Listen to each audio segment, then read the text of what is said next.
Weaving के दौरान जब धागा की ब्रेकेज ज़्यादा होती है और इसे रोकने के लिए एक प्रोसेस किया जाता है, यानी कि धागे के ऊपर एक सॉल्यूशन की कोटिंग चढ़ाया जाता है।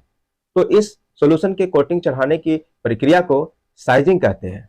हेलो दोस्तों, मैं जितेंद्र शर्मा। आप देख रहे हैं मेरे YouTube channel Jitendra Sharma tech Gyan. अगर आप मेरे चैनल पे नए हैं तो चैनल को सब्सक्राइब कर लीजिए, बेल आइकन को प्रेस कर दीजिए ताकि इस तरह का इंफॉर्मेटिव वीडियो का नोटिफिकेशन सबसे पहले आपके पास पहुंचे। तो स्टार्ट करते हैं आज का टॉपिक।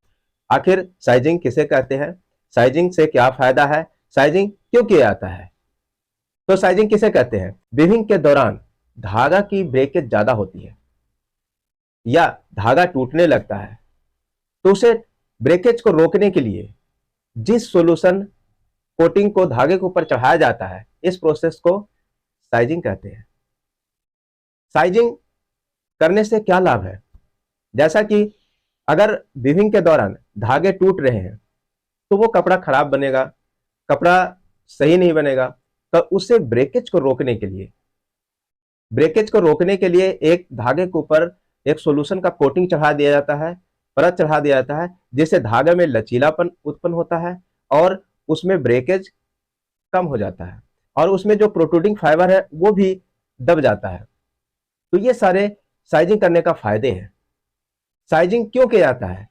जैसा कि मैंने कहा कि वीविंग के दौरान धागा टूटते हैं, जिससे धागा टूटने के कारण फैब्रिक खराब बनते हैं और उस फैब्रिक में काफी गांठे या फिर काफी मेंडिंग दिखेंगे। इसे रोकने के लिए यह साइजिंग की प्रोसेस किया जाता है। यह जो ऐसे वार्पिंग बीम जब बनाया जाता है, इसके बाद साइजिंग किया जाता है। या फिर कहीं कहीं तो ऐसा है कि वार्पिंग बीम तैयार करने के समय ही साइजिंग की प्रोसेस कर दी जाती है, अर्थात उस सॉल्यूशन से धागे को गुजार करके बीम तैयार कर दिया जाता है ताकि इस तरह की लूम पे जब वीविंग हो, कपड़ा बुनाई हो, तो उस समय ब्रेकेज कम हो, ब्रेकेज ना के बराबर हो। क्योंकि ब्रेकेज होने से काफी नुकसान है। पहला तो एक तो फैब्रिक खराब बनेंगे, दूसरा जो प्रोडक्शन भी कम आएंगे, क्योंकि जितने बार मशीन रुकेंगे, ब्रेक डाउन होगा, तो उससे क्या होगा कि इसके इफिशियंसी मशीन के घट जाएगा।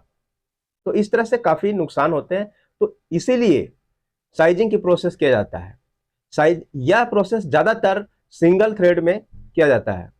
सिंगल थ्रेड मतलब सिंगल यान, जो सिंगल यान होता है उसमें ज्यादातर धागे के टूटने के चांस होता है।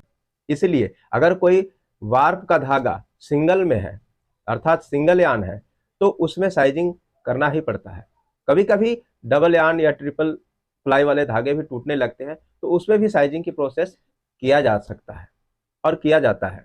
तो इस तरह से मुझे आशा है कि आप साइजिंग बहुत अच्छे से समझे होंगे और साइजिंग करने की प्रोसेस को भी अच्छे से समझे होंगे। तो इसी तरह से मिलते हैं नए इंफॉर्मेटिव वीडियो के साथ। तब तक के लिए जय हिंद।